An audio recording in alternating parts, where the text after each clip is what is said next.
Daughter called me a burden to my face, told me the nursing home was a blessing in disguise, and handed me a single suitcase with 3 days' worth of clothes. I smiled, said nothing, and made one phone call from the parking lot. 89 days later, she was calling me from a lawyer's office, crying so hard I could barely make out her words. She thought she'd finally gotten rid of the problem. She had no idea she'd just started one. The drive from Tucson to Phoenix takes about 2 hours on a good day. I'd made that drive 100 times over the years, usually for doctor's appointments or to visit my brother before he passed. That Tuesday in March, I made it one more time, sitting in the back of my daughter's Kia, while she and her husband talked around me like I wasn't there. Like I was luggage. They were already tired of carrying. I'd been living with them for 4 years by then. 4 years since my wife Carol died of a stroke on a Thursday morning while I was out getting us both coffee from the Dunkin' 2 blocks from our house. 4 years since my daughter Renee had shown up at my front door 3 weeks after the funeral with those wide, sorry eyes and the casserole dish and said, "Dad, you shouldn't be alone in this house. Come stay with us for a while." A while. That's what she said. I remember it clearly because I remember thinking it sounded temporary. Like a house guest arrangement. Like I'd be back in my own place in Albuquerque by spring. That was 2020. The house I'd shared with Carol for 31 years sat empty for 8 months before I finally let Renee talk me into selling it. "You're not going back, Dad. You know that. Why pay taxes on a house you're not using?" She wasn't wrong exactly. I wasn't going back. Carol's reading chair was still by the window. Her coffee mug was still in the cabinet. Every room held something I couldn't look at without feeling like I was bleeding from the inside. So I signed the papers, and the house went to a young family from Houston, and I moved my remaining life into the guest room of my daughter's 4-bedroom colonial in Scottsdale. The guest room had a twin bed, a dresser that stuck when you pulled the top drawer, and a window that looked out over the neighbor's fence. I made it work. I'm good at making things work. 37 years as a structural engineer will teach you that if nothing else. The first year was fine. I helped with the grandkids when Renee and her husband Marcus needed a sitter. I kept the yard looking decent. I handled the pool maintenance because Marcus had no patience for it, and Renee had no interest. I paid them $800 a month toward household expenses, which Renee had suggested and I'd agreed to without complaint, because I understood that 4 adults and 2 children under one roof cost money. But something shifted somewhere in that second year. I'm not sure exactly when. It's like the way a roof starts failing. Not all at once, but slowly, one shingle loosening at a time, and you don't notice until the water's already coming through. Marcus started making comments, small ones at first, jokes about needing the whole house someday. References to when things change. He'd say them with that light tone people use when they want you to hear something but don't want to own the saying of it. Renee would laugh softly and look at the table. By the 3rd year, I was eating most meals in my room. Not because anyone told me to, but because Renee would sigh when I asked about dinner plans, and Marcus had stopped talking to me directly about anything that wasn't logistical.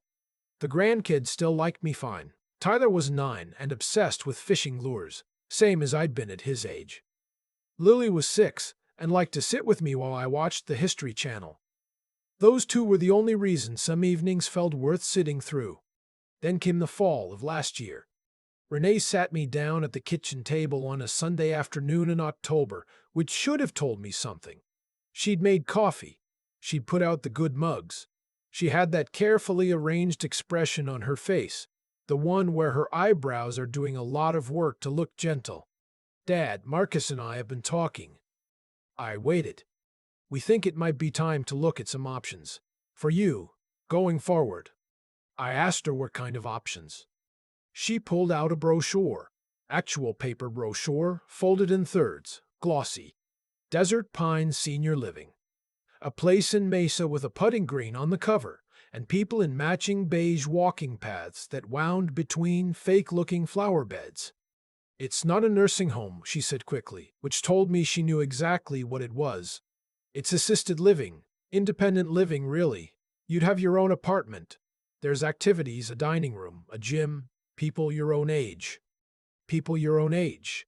like I was 11 and being dropped off at summer camp. I picked up the brochure and looked at it. The pudding green. The beige. The woman on the cover laughing at something off camera. I set it back down. Is this what you want? I asked.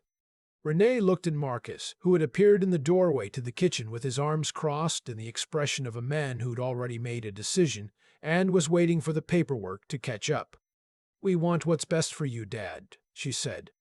Marcus added, without looking at me directly, it's getting harder to meet everyone's needs under one roof.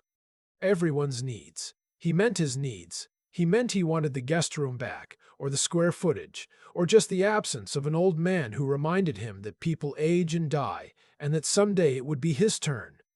I said I'd think about it. 2 weeks later, Renee told me she'd already scheduled a tour and a meeting with the admissions coordinator. She'd already put down a deposit. I hadn't agreed to anything. I said that. She did something. Then I'll carry with me for the rest of my life. She reached across the table and patted my hand the way you pat the hand of someone who isn't quite following the conversation. Dad, she said softly, the way he'd talk to someone whose wiring had gone unreliable. This is the right move. I really think you'll be happier. Happier. Like I was the one who'd been unhappy. The tour was a Tuesday. The facility was clean. The staff was kind in that professional way where the kindness has a laminate over it. The admissions coordinator, a woman named Bev, showed me the apartment twice the size of my current room, with a kitchenette and a view of an actual courtyard. She told me about the Tuesday poker nights, and the exercise classes, and the shuttle to the grocery store on Thursdays. Renee stood next to me the whole time with her hands folded and her face doing that hopeful, encouraging expression. Like I was being offered something. I signed nothing that day. But I also didn't say no. And Renee, who had learned patience in the same way water learns to move around stone, took that as progress. The move happened on a Saturday in early March. Marcus rented a truck. They loaded my things efficiently, which told me they'd been thinking about it for a while. Not cruelly. I want to be accurate about this, but with the confidence of people who'd already decided the outcome and were now just managing the process. My recliner went. My books. The small workbench I'd set up in the corner of the garage where I'd spent Sunday afternoons these past few years. Tyler helped carry boxes and kept asking if he could come visit. Lily cried a little and then forgot why. Before I got in Renee's car, I went back inside the house one more time. I don't know what I was looking for. Maybe just to look. The guest room was already stripped of anything that said I'd been there. Someone had made the twin bed with fresh sheets. In the parking lot of Desert Pines, when Renee hugged me goodbye and Marcus carried the last box in, I stood in the afternoon sun for a minute after they drove away. Then I took out my phone and called my attorney. His name is Gerald Hofmeister. I've had the same attorney for 22 years. He handled Carol's will, the sale of our Albuquerque house, my retirement paperwork. He has an office on 5th Street in downtown Albuquerque and a voice like warm gravel and the temperament of a man who has heard every kind of human complication without losing his capacity to be useful. Gerald, I said, I need you to pull Carol's estate documents, all of them, and I need you to find out what my name is attached to that Renee doesn't know about. There was a pause on his end, the kind that means he's already thinking 3 steps ahead. Raymond, he said, I've been waiting for you to make this call for about 2 years. Here is what Renee didn't know, because she'd never asked, and I'd never offered. When Carol died, she had a life insurance policy through her former employer, a hospital system she'd worked for as a billing administrator for 24 years. The policy was worth $380,000. I was the primary beneficiary. I received that money in the spring of 2020. A few months after her death. I didn't spend it. I was 62 years old, recently widowed, moving into my daughter's guest room, paying $800 a month in household expenses from my pension and Social Security. I didn't need to touch the insurance money. So I didn't. Gerald helps me move it into a trust, irrevocable, structured, with specific provisions about distributions and beneficiaries. Carol had wanted her grandchildren taken care of. Tyler and Lily were named as remainder beneficiaries, with conditions tied to education. The trustee was Gerald himself. Renee wasn't mentioned anywhere in that trust.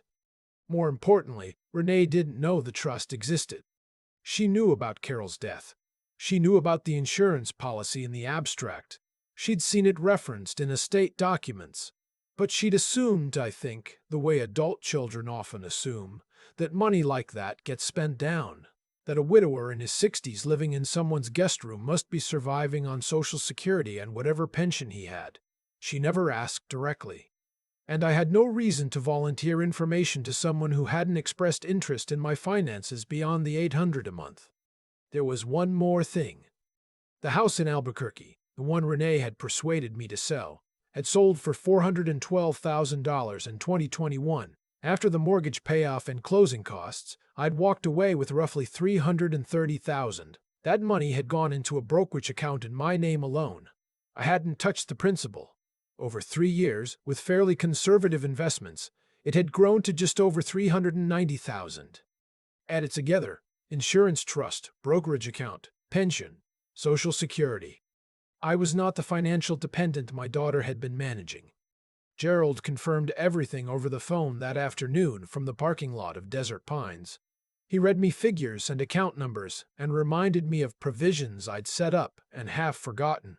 When he was done, he said, "So, what would you like to do?" I told him. The first thing I did was nothing. For 1 week, I let Renee believe the situation had resolved itself cleanly. I called her on Wednesday like normal. I mentioned the Tuesday poker night. I asked about Tyler's soccer game. I gave her no reason to look any closer at anything. The second thing I did was contact a real estate attorney in Scottsdale named Patricia Okafor, whose name Gerald had given me. I explained that I was exploring whether I had any legal standing regarding the property at 14220 North Sunridge Drive, Scottsdale. Renee and Marcus's house, the one I'd lived in for 4 years. The one I'd contributed to financially in ways that went beyond $800 a month. Patricia asked me to bring every document I had related to any financial contribution to that household. I went through my files carefully. I had records of the monthly payments. I also had records of 2 larger contributions that Renee had asked for, and I'd agreed to without making any formal arrangement. The first was $32,000 in 2021, when the HVAC system in the house failed completely and Marcus's business was having a difficult quarter. Renee had asked if I could help. I wrote the check. We didn't draw up any paperwork because she was my daughter and it was an emergency, and that's what fathers do. The second was $18,000 in 2022 for a kitchen renovation. Same situation, same absence of paperwork.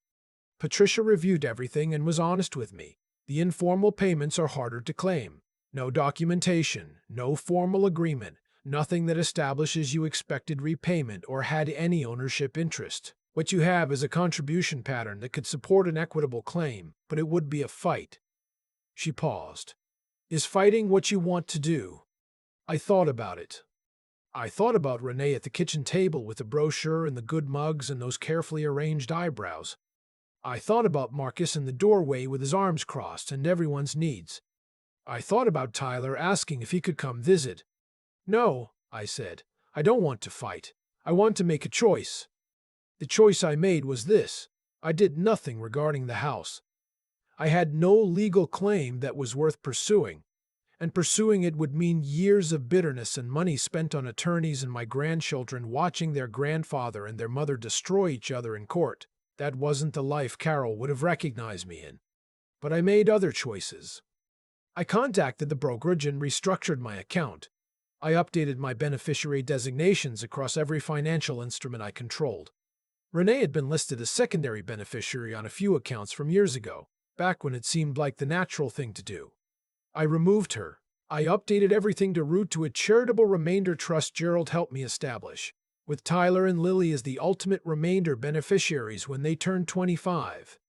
Then I contacted Desert Pines about upgrading my apartment to one of their premium units, which came with a full kitchen, a private patio, and significantly more square footage.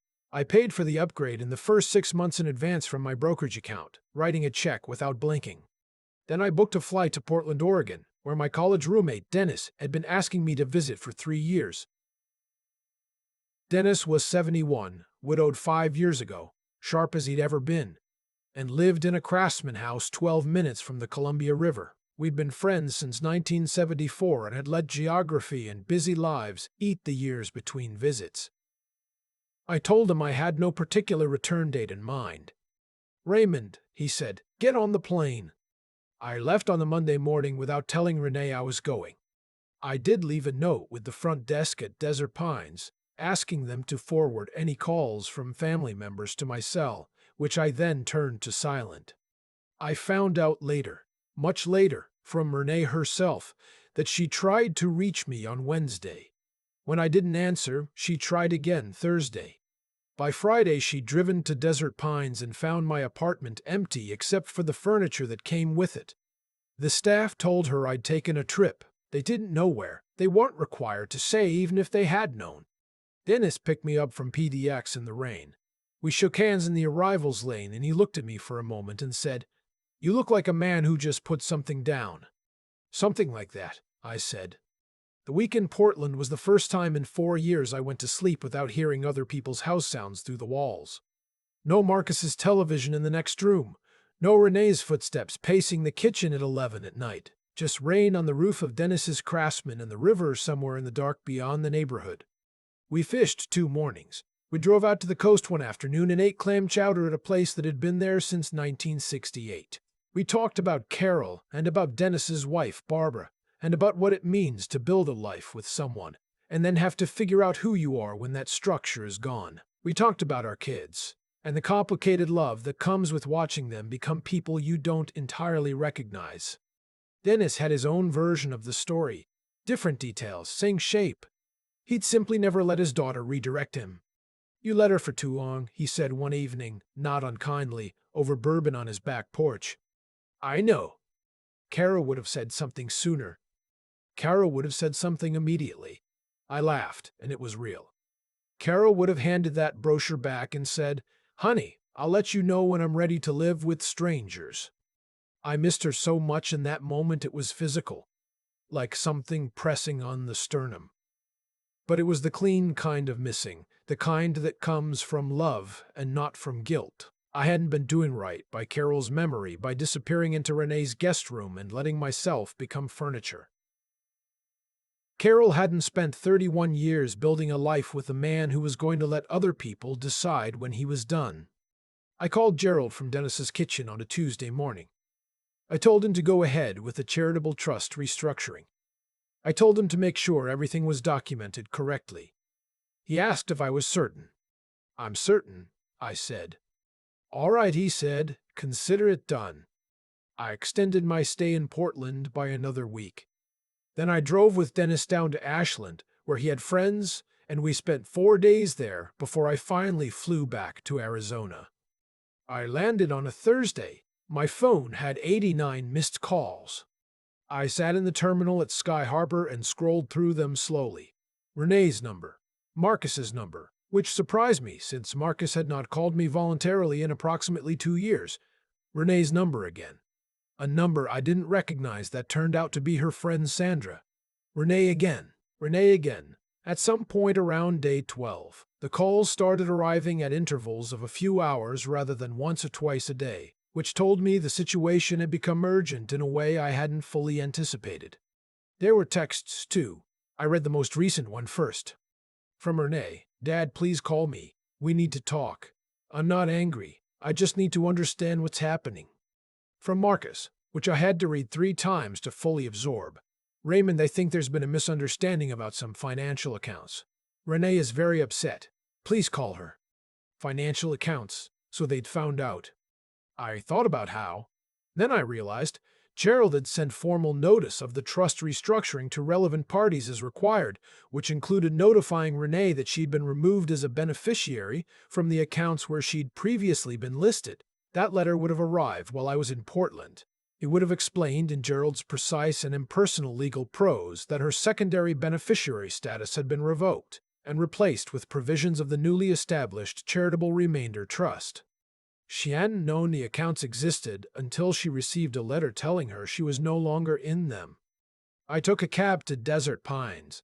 I unpacked my bag in the premium apartment, which still smelled new, and I stood on the private patio for a while watching the late afternoon sun move across the courtyard. There was a fountain out there. A woman about my age was reading in a chair near it. Two men were playing chess at one of the outdoor tables. It was quiet in the way that I was choosing it to be quiet, not because I'd been managed into it. I called Renee. She answered before the first ring finished. Dad. Her voice had the texture of something that had been wrung out. Where have you been? We've been calling you for 3 weeks. We went to Desert Pines and they said you'd left and nobody knew where. I was visiting Dennis, I said. A pause.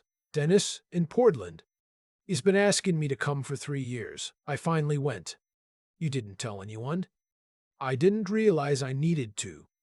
I kept my voice even. Not cold, just level. I'm a 70-year-old man, Renee. I went to visit a friend. Another pause. Longer. I could hear her breathing and what might have been Marcus somewhere in the background.